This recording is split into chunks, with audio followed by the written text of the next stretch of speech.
Thank you all for coming to this afternoon DEFCON session about the adventures of AV in the Leaky Sandbox.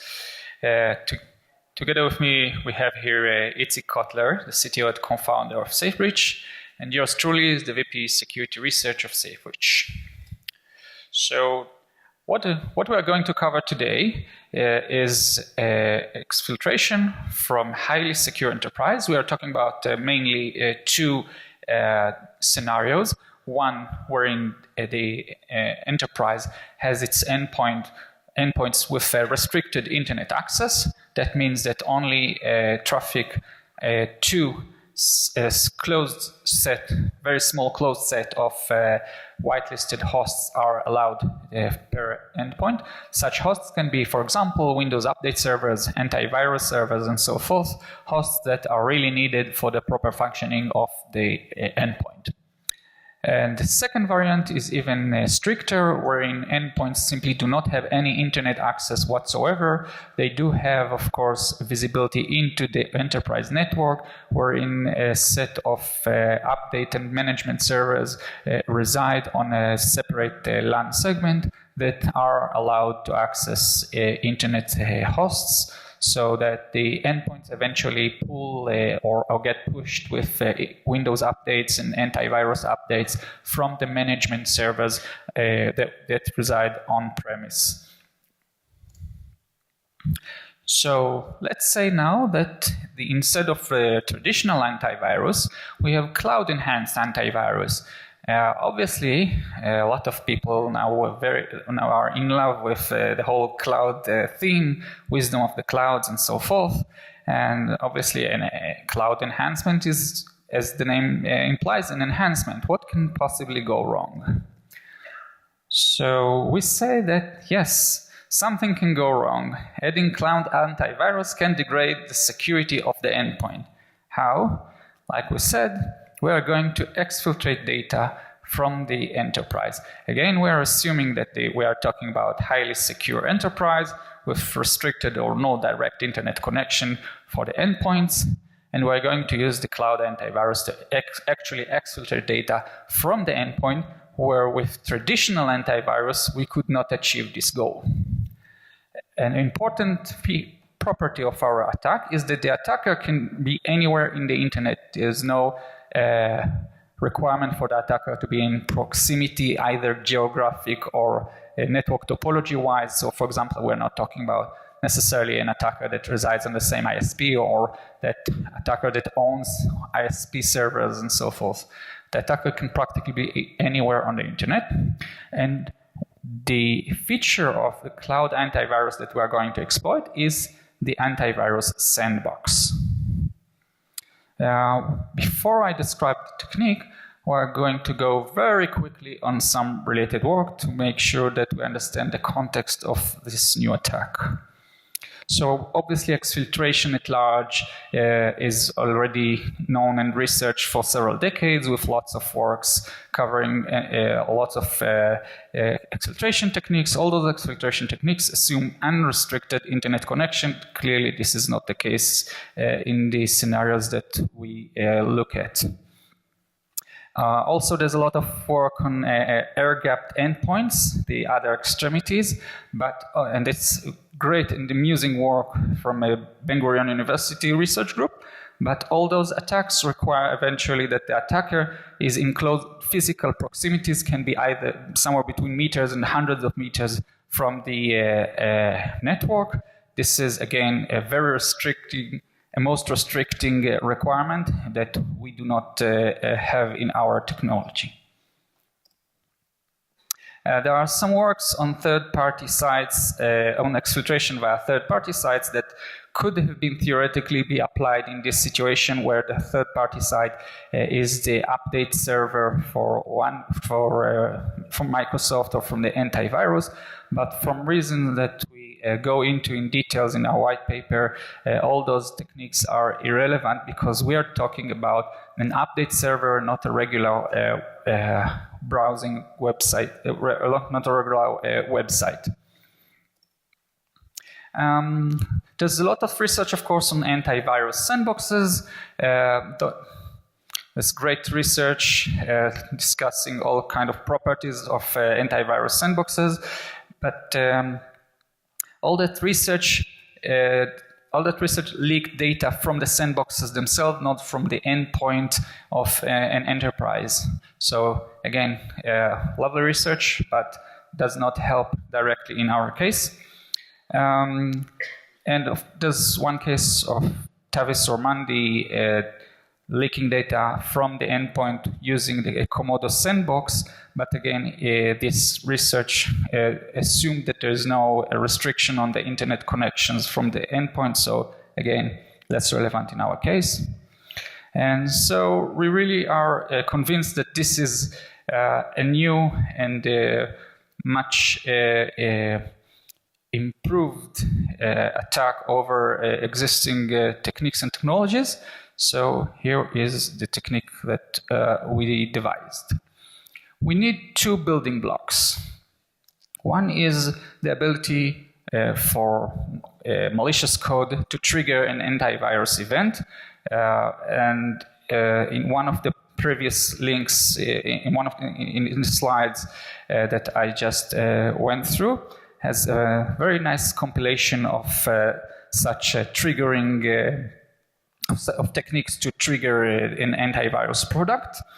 And due to time restrictions, we only used two very simple triggers. One is writing the icar file to disk. Icar file is a standard 68 bytes, a non-Windows 32 executable file that is by definition supposed to be detected by each and every antivirus product. The other one is installing is having the malware install itself or persist itself on the machine in question, on the endpoint, by moving or copying its binary to under the Windows startup folder. Of course, there are tons of other triggering techniques. These are but very simple two techniques, but even with those two simple techniques, we got very interesting and meaningful results. The second building block is simply exfiltrating data from an internet-connected machine with no internet restriction or with reasonable internet restrictions. Again, there are multiple ways of doing that. The slide about exfiltration at large lists some three papers that provide compilation of such techniques. And again, due to time restrictions, we had to limit ourselves to only two techniques. One is simply sending an HTTP or HTTPS request to the attacker host, where the HTTP body section contains the data to be exfiltrated. And the second one is slightly more sophisticated, and it involves forcing a DNS resolution to an attacker-owned domain and using a subdomain that contains the data to be exfiltrated. Of course, the subdomain can only contain a small chunk of such data. So a series of DNS queries are needed effectively to exfiltrate large amounts of data. And the idea here is that using DNS resolutions, or by forcing a DNS resolution using get host by name or get ADDR info, the malware tells the operating system to resolve this host name. The operating system uses its configured DNS resolver to actually do the resolution. And the DNS resolver has to do all the hard DNS work, starting from the root server, theoretically, and going all the way through the authoritative name server that is owned by the attacker and which is served by the attacker's authoritative name server. So the final step in resolution has the DNS resolver sending the host name to the authoritative DNS server owned by the attacker, and the attacker just needs to extract the subdomain or the host name, the host part of the DNS name, and assemble it, collect all those queries, assemble them, and get them, deserialize them back into the original message, the data to be exfiltrated. So, and now I'm going to describe the technique. Again, as the assumptions that we make are that we have an antivirus product, an agent, installed on endpoints, and it submits samples to the antivirus cloud. This submission can be directly by establishing a connection to the antivirus server, or indirectly by sending this file to the antivirus management server and have the management server send it to the antivirus cloud. And the cloud service uses a sandbox which can directly connect to the internet. That's the secret sauce of the part of the secret sauce. And the attacker process is, or malware, is assumed to be already running on the endpoint. How do we get an endpoint to be infected in the first place is out of scope for this research. Obviously, we can use several techniques, and I'm sure that you're familiar and don't need to really go over the techniques for infection, but in this case, think, for example, about infected or malicious USB stick. And the attack flow goes as following. We are going to use two components. One is the main malware, we call it the rocket.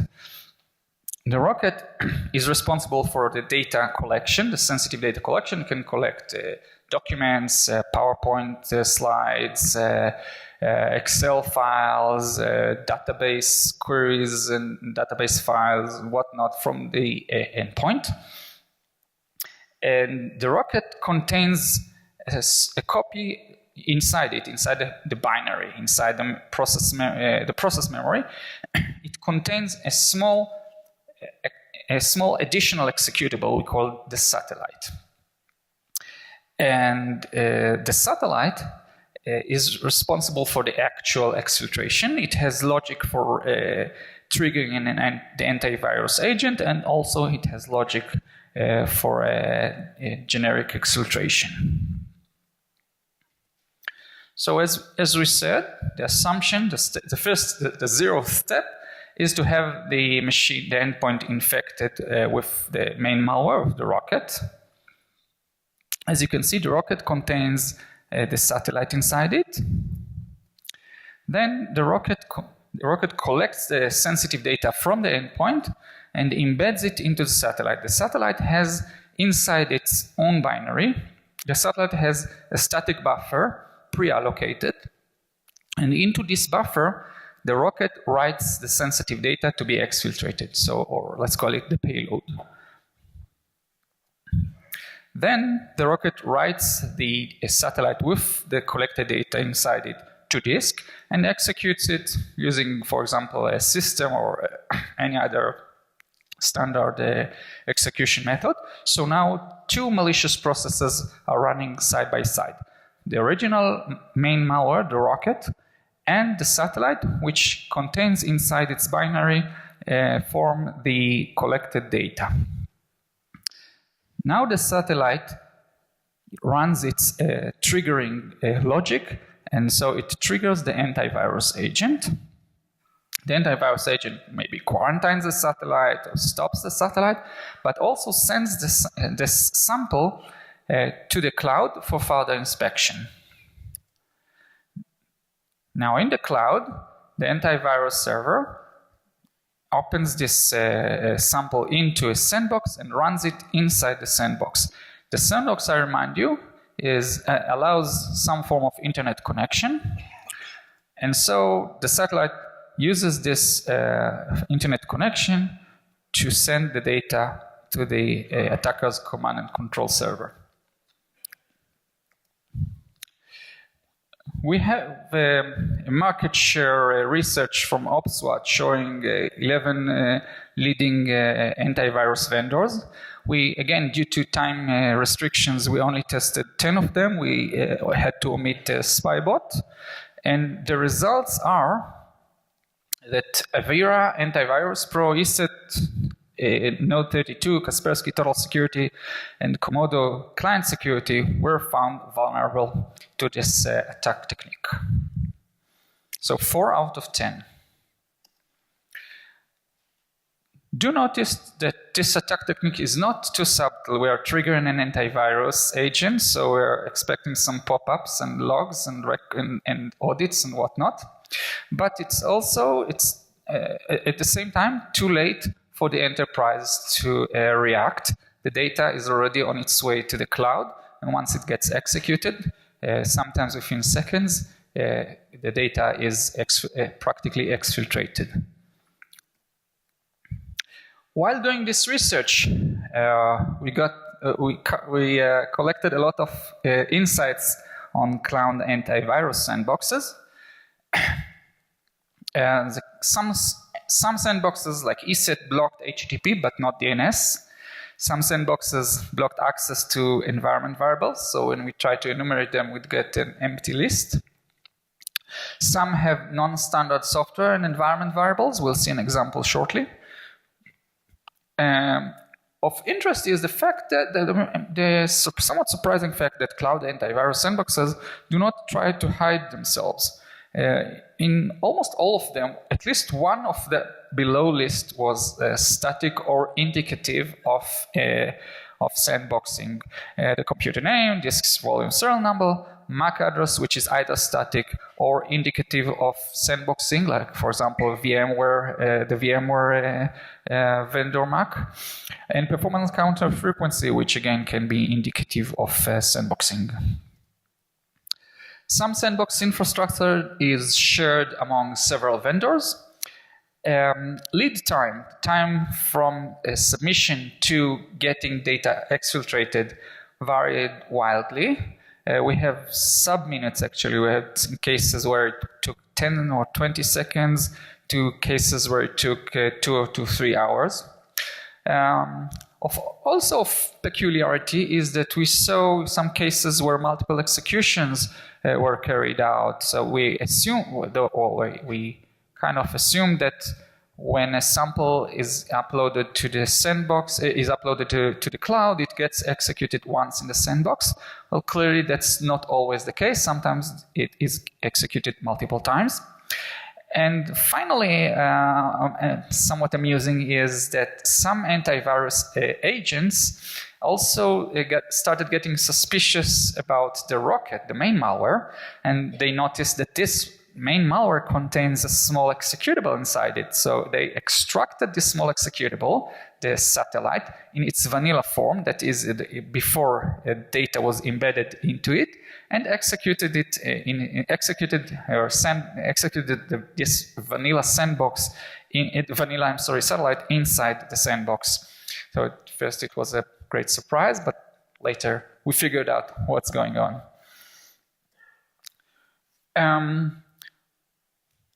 We extracted 37 sandbox computer names, and somewhat interestingly, in 2015, 2 years ago, Hexacorn published a list of over 800 names of antivirus sandboxes, and our list coincided with the Hexacorn long list in 7 cases. So 7 out of the 37 names are ones that were known to be sandbox antivirus sandbox computer names in 2015. So we see that this world is slowly changing, but on the other hand, that in some cases it did not change for over 2 years. And here's an example of the environment variables from a particular Komodo sandbox machine. This machine does not make any attempt to hide its MAC address, disk volume number, or domain, which remains static throughout multiple executions on that particular machine. But had it actually tried to randomize the MAC address, disk volume number, and domain, we'd still be able to detect it. How? Because we have some environment variables that are interconnected, that are related. For example, or in this case, so there are actually 2 representations of the present time in the left-hand side of the bottom bullets. One uses a human-readable format with 3 environment variables, temp H, temp M, and temp S, representing hours, minutes, and seconds. And the other one is this T now, which is the seconds since midnight. So these two represent actually the same quantity, the time of day, in 2 different ways. So if we find a machine that has this combination of environment variables, we can tell that this is the Komodo sandbox. Likewise, we have another set of environment variables that represent the time plus 202 seconds. Not sure what this magic number represents, possibly a time limit for a sandbox execution. And again, 2 representations of the same time. And again, enabling us to detect this sandbox as a Komodo sandbox, even if the obvious MAC address, disk volume number, and domain are randomized.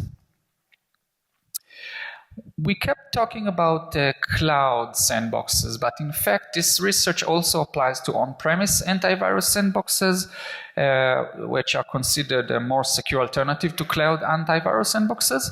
But if those on-premise antivirus sandboxes allow internet connections, and the enterprise firewall also allows internet connections, or the subsets, 2 subsets of internet connections that have non-empty intersection, then the satellite can abuse this non-empty intersection to exfiltrate data through the internet ports or protocols that are allowed both by the sandbox and by the corporate firewall, and achieve the exfiltration. We did not test this, but we assume that there are some systems out there that are vulnerable to the attack. To generalize what we just described, you can think that you can actually say that any sample sharing outside the enterprise, or in case of on-premise sandbox, even inside the enterprise, can facilitate exfiltration. So we should be wary of security mailing lists and file or sample repositories or expert analysis services. If we provide them with executables from our enterprise, we can, by that action, facilitate exfiltration. And particularly when we are looking at the submission to VirusTotal and friends, this becomes a real problem. If such services, if online or cloud sandbox or scanning services are used as a backend for malware detection engines, then this becomes a problem.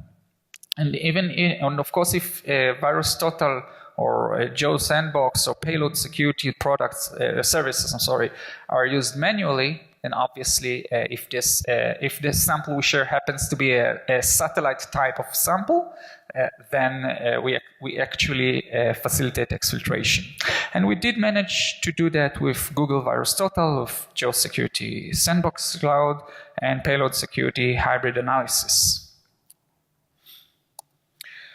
So, for a little demo, I'm handing it over to Itzik.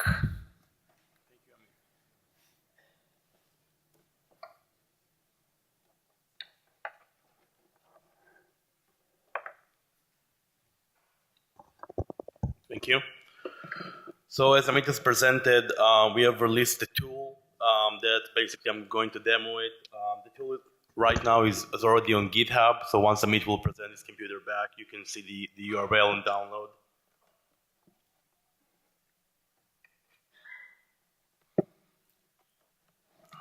Okay, let's see.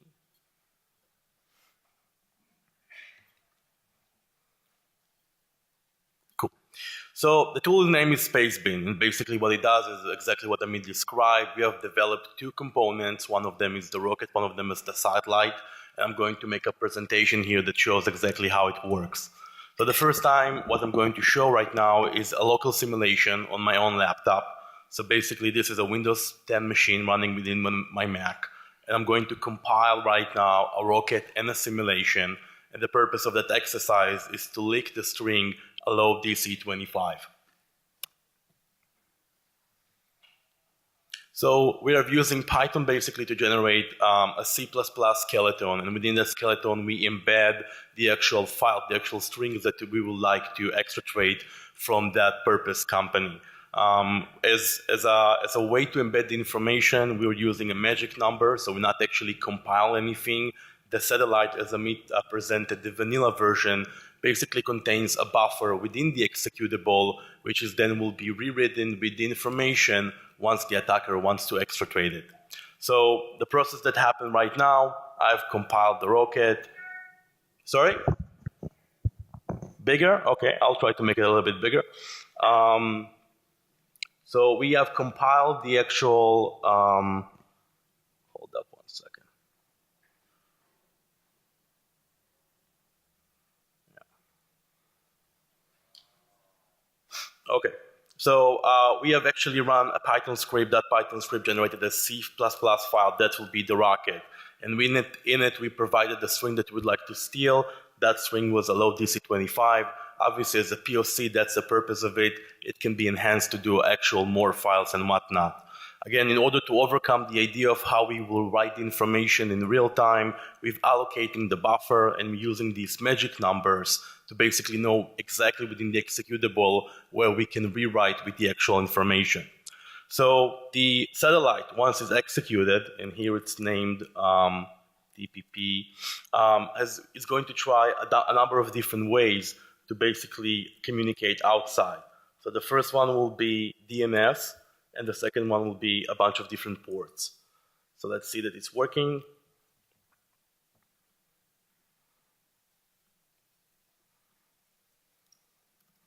Let's see that I have an internet connection.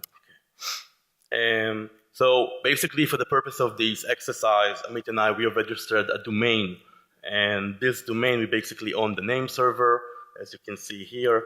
And basically we have received this hit on our tail, which means that we have actually communicated from my Windows 10 through DNS tunneling to our server.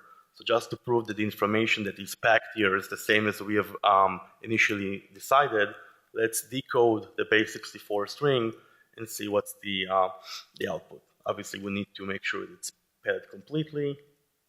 And as you can see, it's the same string that we intended to leak in the beginning. We have enhanced the tool ever since, and we have created a version which allows also to try different TCP and UDP sockets, again, all for the purpose to examine what kind of information can be now stolen from the sandbox. As Amit presented, there's two types of sandboxes. We're going to present a demo that we have recorded with VirusTotal. So we're actually going to present how is it going to look like if somebody is going to use VirusTotal, and I'm basically going to narrate it as I'm playing the demo over here. So as you can see here, we have a split for 3 screens. On the left side, the upper left side of the screen, we're going to basically bind a bunch of very common TCP and UDP ports from the assumption that if the sandbox is open, that will allow the information to flow through. On the bottom, as you can see, we're going to tail our bind DNS service, and again, in the hope to see if the sandbox will allow the DNS request to go out. We are now compiling on the right side, that's the hacker point of view, we're actually compiling the same rocket as I've tested on my computer. Here we're going to use a different payload. Now, stepping into VirusTotal, that's the same website that you guys are seeing, the same website that you guys are using. I have no special access to it or no special mode. The rationale behind this particular demo is imagine that you're a threat analyst, a SOC analyst, there's some kind of a sample that you'd like to examine.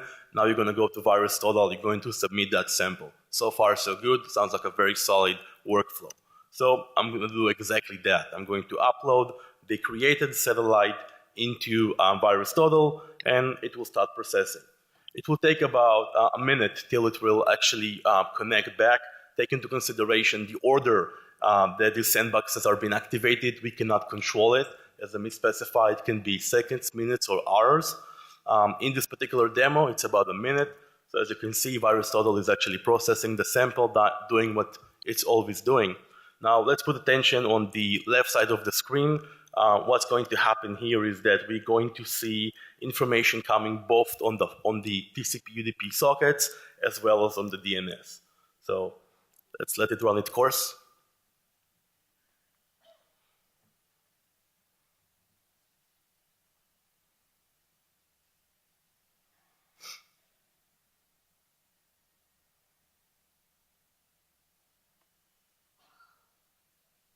In reality, I spend a lot of time in front of that screen waiting for results to show up. I just shorted it here in the demo. Thank you. So what we're seeing on the left side is that VirusTotal totally allow connection to these different ports, anything from 6667 IRC all the way to NTP 123 UDP and other popular services. The string that I've used is hello Blackhead 2017. That was our previous talk, so we prepared the demo for that one. On the bottom side of the screen, we can also see hits on our DNS server, meaning that we actually also allow, DNS tunneling is also a possibility to run from VirusTotal. What I'm going to do now in the demo is I'm going to take, again, the base64 encoded string, and I'm going to decode it, and it was supposed to be the same string that I've sent in the beginning, which is the hello Blackhead 2017.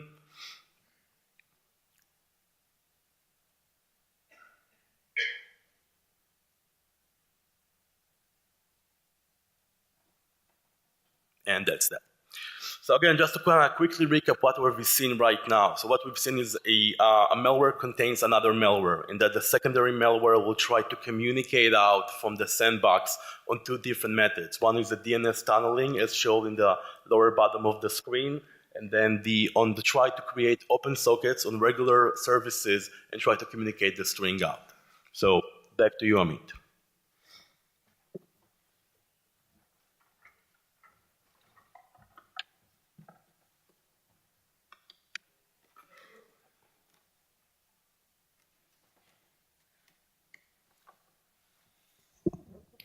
Thank you, Itzik.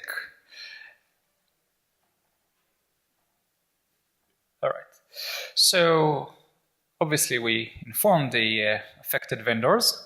3 of them, Avira, ESET, and Komodo, fixed their sandboxes. I'll soon explain how. In fact, Avira did that in less than half a day. Kaspersky, on the other hand, opted not to fix. They said that they offered several workarounds, but they do not address the core issue in their offering. We also got, by the way, a nice acknowledgement email document from ESET, so it's very nice of them. So that's about antivirus vendors. As for cloud sandboxes analysis services, I should say very honestly that we do not consider the issue to be a vulnerability in their services. After all, the services are not committed to or not supposed to prevent exfiltration from endpoint machines which are totally not in their jurisdiction. However, we notified all 3 vendors. VirusTotal told us that internet connections are needed for are actually a feature. It's needed for the analysis of the samples. Joe Security decided to fix, and Payload Security decided not to comment. So what can a cloud antivirus do in such case? The obvious suggestion is simply to block all traffic to the internet from the sandbox, but we can be a bit more delicate and and only allow a sample to interact with the internet if the sample arrives from the internet. Now, what do I mean by that? I mean that if a sample gets from the internet to an endpoint, but the AV agent knows that the sample on disk is byte-wise identical, or MD5 or SHA-2 identical to the sample to the binary that arrived from the internet, then it's safe to send it to the sandbox for a full internet access analysis. However, there's a subtle issue here. It's not enough for the sample to arrive from outside the endpoint. Think about an enterprise wherein the 2 endpoints are infected. And in one of them, the rocket spawns a satellite, and sends the satellite to the second infected machine. Now, the second rocket in the second infected machine executes the satellite. The antivirus looks at the satellite and figures that it's identical to the copy that arrived on wire to the second endpoint, and so it's quote-unquote safe for full internet access sandbox analysis. But that's not the case, because this satellite arrived from within the enterprise, and it may contain embedded in it sensitive enterprise information. So the sample, the sample should arrive from outside the enterprise, should arrive from the real internet. And obviously this suggestion does not apply to cloud scanning and analysis services like VirusTotal, who are clueless about the origins of the sample that's uploaded to them. From the offensive point of view, there are some research directions that we identified. Again, our research was conducted with some time and resource restrictions, but we do have some ideas where this research can be, or how this research can be extended. One is obviously to implement additional antivirus triggers. We are not 100% sure we managed to trigger all the antiviruses that we tested in the lab. Another idea is to add more exfiltration methods. As I mentioned earlier, we only used HTTP and DNS in our research. Obviously, we could have tried SMTP, IRC, ICMP, and lots of protocols and techniques to exfiltrate data. One thing that can help the rocket to evade detection or to evade getting suspicious is encrypting and or compressing the satellite, the vanilla satellite that it carries inside it. Also, when it embeds the collected data, it would be a good idea to compress and encrypt the collected data inside the satellite. And finally, a bit more radical idea would be to simulate the antivirus agent to cloud server protocol.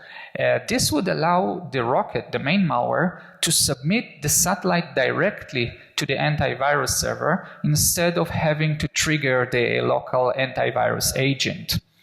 And this, in turn, first relieves us from the need to trigger the antivirus agent, but even more importantly, can result in less conspicuous or less obvious trails that something fishy is going on. There will probably won't be any pop-ups as the ones we captured a few slides ago, and maybe even less logs, or maybe with some tampering and some sophistication, maybe almost no logs at all from this submission, and so it's more evasive. To conclude this research and what we've seen, we summarize it in 3 points. First one is that antivirus products using internet-connected sandboxes can facilitate exfiltration, even when very strict restrictions are applied, are enforced on the endpoints. This applies both for in the cloud sandbox, which is the main object of our study, but also on-premise sandbox. We generalize that and say that sharing suspicious or malicious files can facilitate exfiltration unless the file has arrived from the internet and is unmodified. And this particularly applies to uploading samples to online or cloud scanning or analysis services like VirusTotal and Friends, but also any sample sharing at large, sending a sample to mailing lists or sharing it with security experts and so forth.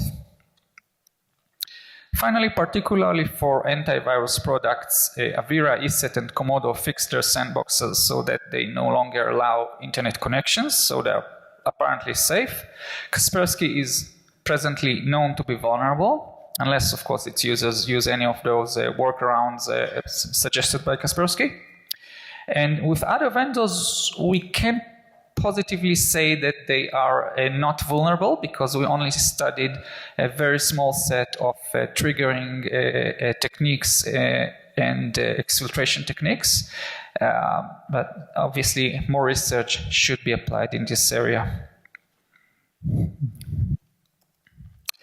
And we'd like to thank Yoni Friedberg for his help in setting the antivirus research lab. Thank you, Yoni, wherever you are. Thank you all for attending our session.